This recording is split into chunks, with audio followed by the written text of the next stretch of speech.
Olá, curiosos! Boa noite, curioso! Boa noite, curiosa! Quando eu ouço essa vinheta, eu já sei, ou é quinta ou é sábado, né? Como eu acordei muito cedo hoje, eu sei que é quinta.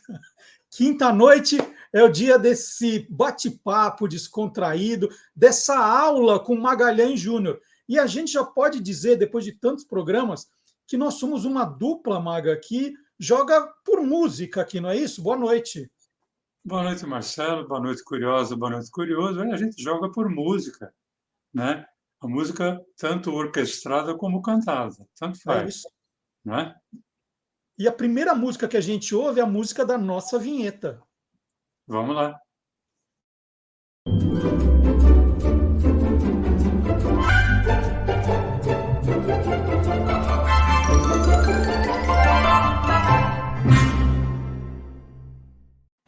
Sim, nós vamos falar de música hoje, porque assim como no rádio, a música teve um papel muito importante na história da TV brasileira, não é isso, Maga?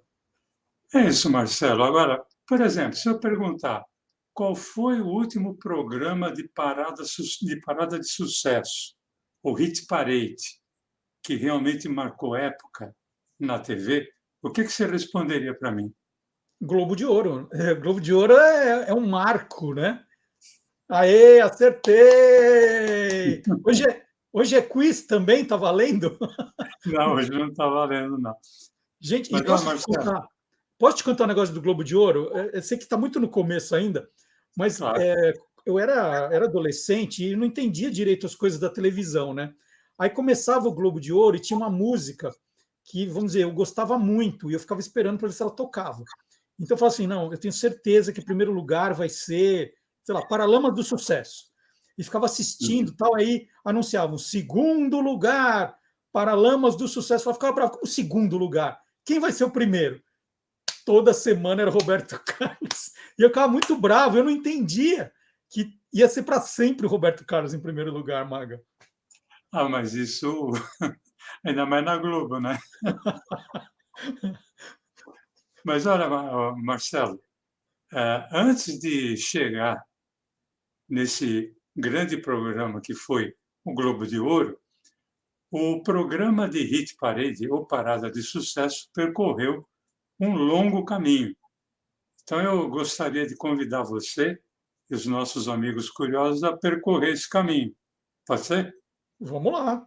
Já gostei do programa. Agora, ó, agora é com você. Então, olha, o termo hit parade chegou ao Brasil na segunda metade dos anos 1940, pelo rádio, claro, né? Não tinha televisão ainda. E chegou através de um programa criado nos Estados Unidos chamado A Voz da América. O Voz da América era um programa de rádio, como eu falei, produzido nos Estados Unidos. Ele era feito em vários idiomas e, dentre eles, o português. Então, o programa que se ouvia no Brasil apresentava músicas de cinema, falava também de literatura e, enfim, artes em geral, mas tudo apresentado em português. Só que esse programa chegava no Brasil através daquelas faixas que tinha antigamente de ondas curtas, lembra? Sim. Ondas médias, e era retransmitido por algumas emissoras. Assim, o público brasileiro pôde ouvir, por exemplo, o cantor Fernando Álvares cantando para o Brasil, em inglês e português, os mais recentes sucessos ali da música norte-americana, ou seja, o hit parade americano. Olha só, então com esse contato, Maga, quando a gente teve o contato com essa expressão hit parade, é que nós inventamos o parada de sucessos, é isso? Exatamente, né? Já no final dos anos 1940, começava a surgir nas rádios brasileiras o termo parada de sucesso. É uma versão do hit parade, né? Versão, né? Porque não é bem uma tradução. Uhum. Mas isso fica e ficava muito evidente quando o cantor Dick Farney, em 1949, viaja para os Estados Unidos e, na volta, lança um programa de rádio chamado Parada de Sucessos. Esse programa era exibido nos moldes do programa americano. O Dick Farney cantava 3 canções que haviam feito mais sucesso durante a semana e mais um número extra. Ô, Maga, então, assim, esses termos, né, o hit parade, parada de sucessos, já estavam ali se consagrando, fazendo sucesso no rádio. E então, a gente está acostumado aqui a dizer, né, que a televisão sempre bebia nessa fonte do rádio.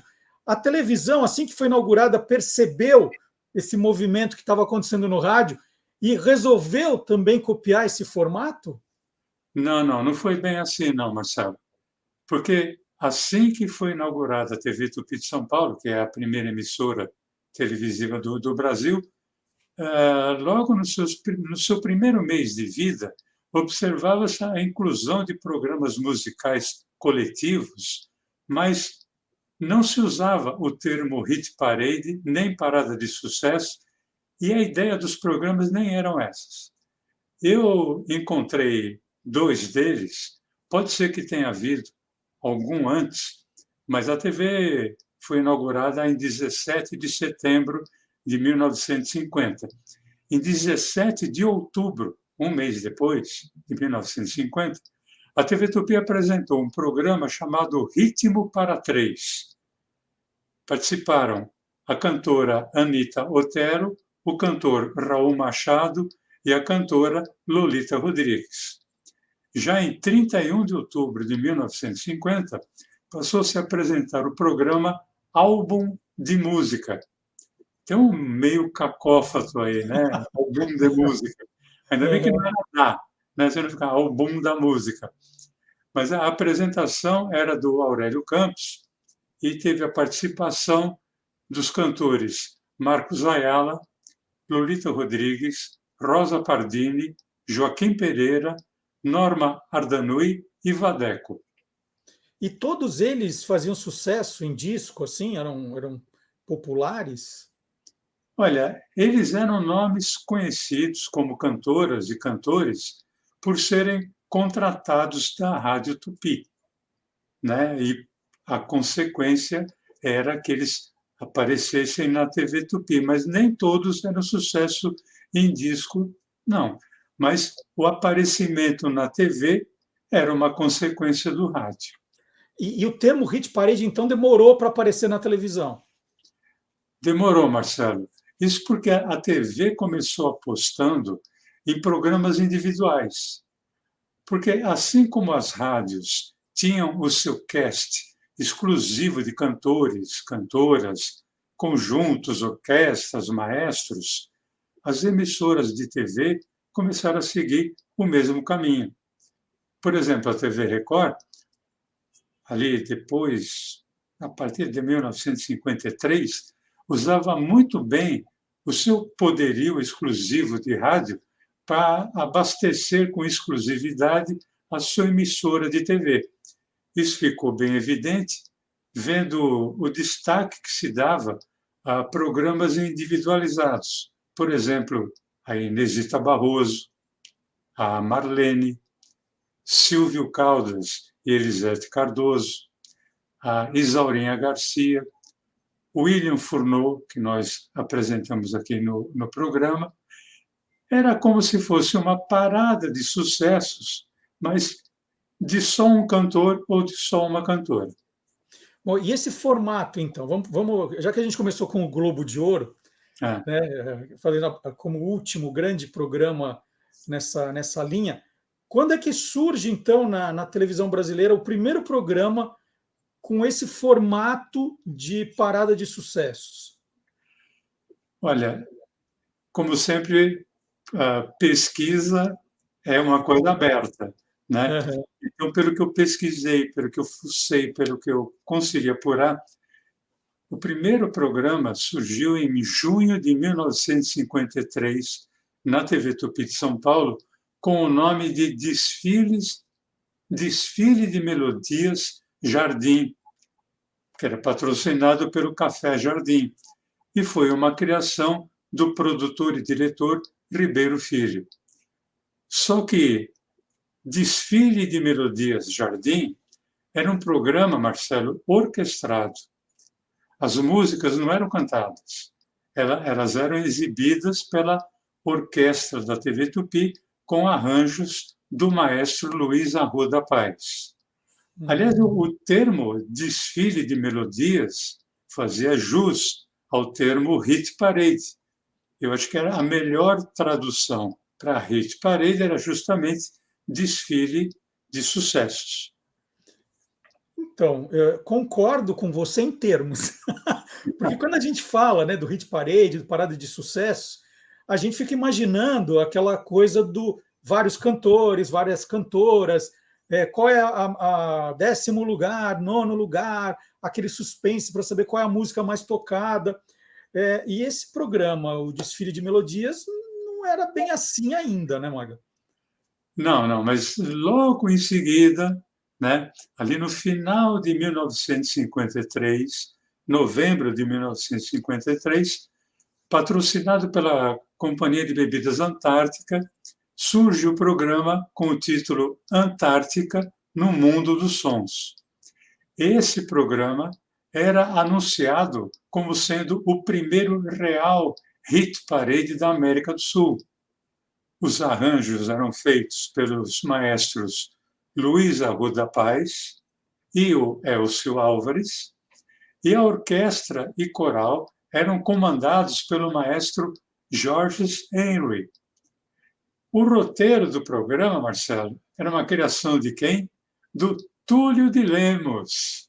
Fazia tempo que ele não aparecia, o nosso homem de 2,4 metros. É difícil um cara de 2,4 metros não aparecer, né? Mas o Antártica no Mundo dos Sons era um programa semanal e ele apresentava as 5 músicas que mais haviam se destacado durante a semana. Para isso, o Túlio de Lemos, que era o roteirista do programa, ele criava, entre a apresentação de cada canção, um balé, a exibição de um vídeo, ou até mesmo uma cena coreografada que dissesse respeito ao contexto da música. Ô, Maga, quando a gente fala dos pioneiros, né, uma pergunta que eu te faço recorrente até, que a gente está falando de formatos que estavam sendo testados, né, os formatos davam certo. Logo as outras emissoras também foram atrás e começaram a fazer programas nessa linha, assim? Cada uma ao seu modo, né? Mas começaram sim. Os formatos foram bem diferentes. A ideia era praticamente a mesma, mas os formatos não. Por exemplo, em 1956, a TV Paulista Canal 5, através do produtor Clímaco Barbosa, passou a apresentar um programa chamado 1 Milhão de Melodias. Bom nome. E quem se destacava nesse programa? A cantora e apresentadora Hebe Camargo. E aí, como a gente já disse aqui no início, a TV brasileira não era uma criadora de formatos, ela era uma veiculadora. A criação ficava por conta, assim, das agências de publicidade e, em consequência, dos seus anunciantes. Por isso, Marcelo, surgiram formatos diferentes para o mesmo produto hit parade. Em 1956 também, a TV Paulista Canal 5, por exemplo, apresentou um programa chamado Atrações Mocambo. Mocambo era o nome de uma gravadora que estava surgindo no mercado. E esse programa apresentava, vamos dizer assim, um hit parade dos seus contratados. Por exemplo, falar um cantor e uma cantora, Almir Ribeiro, cantor que estava muito em evidência, e Alda Perdigão, uma cantora que estava também em muita evidência. Em 1957, também na TV Paulista, o produtor e diretor José Castelar, nós já falamos dele aqui, criou o Dançando com as Estrelas, que era apresentado um hit parade, só que na voz de um único cantor ou de uma única cantora, e a apresentação era feita pelo galã de cinema e TV, o Hélio Souto. A TV Record não ficou atrás. A TV Record, por sua vez, apresentava um hit parade individual, chamado Vozes da Paner. Paner, que foi uma das pioneiras das companhias de aviação no Brasil. A mesma TV Record apresentava outras paradas de sucesso coletivo, como, por exemplo, Escala Musical Varig. Olha aí a Varig, uma companhia aérea, apresentando um programa de hit parade coletivo. Quando eu falo coletivo, são como cantores e cantoras se apresentando. Um outro programa era Sucessos Arno, que apresentava também vários cantores e várias cantoras apresentando o sucesso da época, provando que valia a pena vincular música ao nome do patrocinador, por exemplo, nesse caso, a Arno, que era uma empresa de eletrodomésticos. Ô Maga, nesse formato, né, que você está apresentando do Hit Parade, vinculado a um patrocinador, com o nome do patrocinador, qual foi o programa de maior sucesso com essa dupla? O programa de maior sucesso não tinha o nome do patrocinador no título, mas você vai ver como é que o patrocinador aparecia. Esse programa, sem dúvida, foi aquele que estreou em 15 de maio de 1958 pela TV Tupi. Ele se chamava Acumulada Musical. Ele era um programa, Marcelo, que mesclava o hit parade da semana. Eu achava muito interessante isso, né? O hit parade da semana, mesclado com sorteios promovidos pela loja Serva Ribeiro. Então, a apresentação e a produção do programa ficava a cargo do Roberto Corte Real, juntamente com a cantora Lana Bittencourt. E esse programa tinha os arranjos e a apresentação musical a cargo do maestro Silvio Mazuca e a sua orquestra. O Acumulado Musical foi um programa que fez assim, um rápido sucesso, tanto é que no mesmo ano o programa passou a ser exibido também no Rio de Janeiro, na TV Tupi do Rio. No Rio, além do Silvio Mazuca e do Roberto Corte Real, quem dividia a apresentação do programa era a atriz Diva Lobo. Marcelo, eu tive o prazer de trabalhar com a Diva Lobo ali nos anos 1990, em radionovela. Ela chegou a fazer umas 3 ou 4 radionovelas minhas. O acumulado musical era o seguinte, Marcelo. As músicas eram apresentadas no Hit Parade e eram vinculadas a eletrodomésticos que eram sorteados ali durante o programa. Só que, para participar do sorteio, o telespectador tinha que ir até a loja Serva Ribeiro para preencher o cupom que era enviado pelo correio para o programa. Não precisava comprar carnê, não, né? Não precisava comprar carnê, mas era aquela coisa, né? Obrigava o cara aí, ou o telespectador ou a telespectadora, ir até a loja. Quer dizer, era 50% de chance da pessoa comprar alguma coisa. Uhum. E o sucesso do programa podia ser observado através dos artistas que participavam. Tanto artistas de renome nacional, como, por exemplo, Calbi Peixoto, que era um dos maiores nomes da época, como a presença de nomes internacionais. Por exemplo, a cantora americana Diana Carroll ou o famoso trio mexicano, o trio Los Panchos. Que sensacional. Ô Maga, agora sim, eu estou um pouco ansioso porque eu queria chegar nesses programas em que a parada de sucesso, o hit parade, fosse por causa da vendagem dos discos, né, do sucesso. A gente começou falando do Globo de Ouro. Quando é que vai entrar isso na história? Olha, acho que vai entrar, Marcelo, semana que vem, porque isso é um assunto para o programa da semana que vem. Olha, o Maga está espertinho, ele foi ali adoçando, falando tal. E quando eu louco para saber do Globo de Ouro, ele vai ficar para a semana que vem. Muito bem, está topado. Vamos continuar nesse assunto que ele é muito, muito bacana, muito interessante. Mas você não vai embora, não, Maga, porque eu queria te pedir. Eu acho que, como nós estamos aqui falando sempre dos pioneiros, dos grandes nomes que construíram a televisão,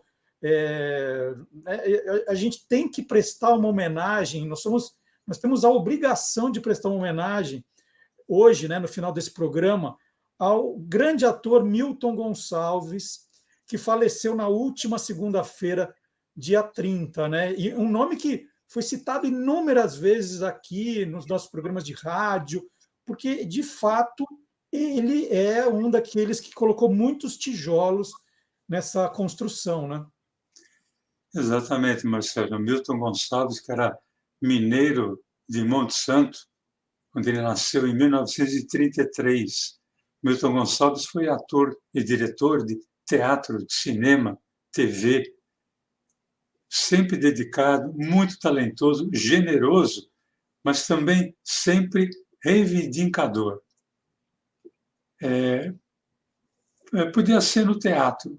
Por exemplo, na peça Eles Não Usam Black Tie, ou na famosa peça Chapectuba Futebol Clube, ou ainda na peça Mandrágora, ou talvez, Marcelo, no cinema, onde ele participou do filme A Rainha Diaba, ou também na sua participação no filme Carandiru, ou então em novelas, né? Ele que fez várias novelas como ator, por exemplo, em O Bem Amado, ou aquele padre da novela Roque Santeiro, aquela versão de 1975 que foi censurada pela ditadura e nunca foi exibida, ou ainda em Pecado Capital. Isso como ator. Mas podia ser também como o grande diretor que ele foi, como, por exemplo, ele quem dirigiu a novela Escrava Isaura. Olha, fosse onde fosse, o Milton Gonçalves estava sempre reivindicando, sempre lutando por todo tipo de igualdade. E você, semanas atrás, eu vou saber exatamente quantas, né? O Quem Te Viu, Quem TV falou de questões de censura. E você citou nesse programa, foi muito importante, uma das nossas maiores audiências do canal, foi justamente uma cena que o Milton fazia como padre, né? Eu não lembro o nome do padre, é padre o quê? Padre Honório. Honório, padre Honório. Foi isso, né? Foi, ele fez na versão que não foi ao ar, a versão de 1975, ele fazia o Padre Honório, a versão de 1975 da novela Roque Santeiro. Então, eu acho que, Marcelo, nada melhor do que homenagear o Milton Gonçalves, relembrando essa cena de uma novela censurada, uma vez que ele sempre defendeu a liberdade de expressão. É isso. Eu não sou bobo, Malta. Se você não me dá esperanças, é porque você não vai fazer nada. Eu já entendi tudo. Espere, para. Eu já entendi tudo. Você, o prefeito, Matilde, todos rezando pela mesma cartilha. E eu ainda acabo dando um murro na fuça desse padreco aí. Então tá aí, essa é a nossa homenagem nesse programa, então, Quem Te Viu, Quem TV, é uma homenagem, ficou como uma homenagem ao Milton Gonçalves, falecido na última segunda-feira. E nós estaremos de volta na próxima quinta-feira, então, com a segunda parte do nosso Hit Parade, nossa parada de sucesso. Eu só sei que vai terminar com o Roberto Carlos em primeiro lugar, né? Isso eu já posso adiantar de antemão, que se a gente for até o Globo de Ouro, vai terminar com o primeiro lugar, Roberto Carlos. Se for apresentado pela Miriam Rios, então, né, naquela época, era certeza, era Roberto em primeiro lugar. Não tem para ninguém. Maga, muito obrigado. Então, sábado tem um trechinho do Quem Te Viu, Quem TV no nosso Olá Curiosos, a partir das 10 da manhã, e quinta-feira que vem, então, a gente vai saber como termina essa história. Um grande abraço, Maga. Até quinta, gente. Até, gente. Tchau.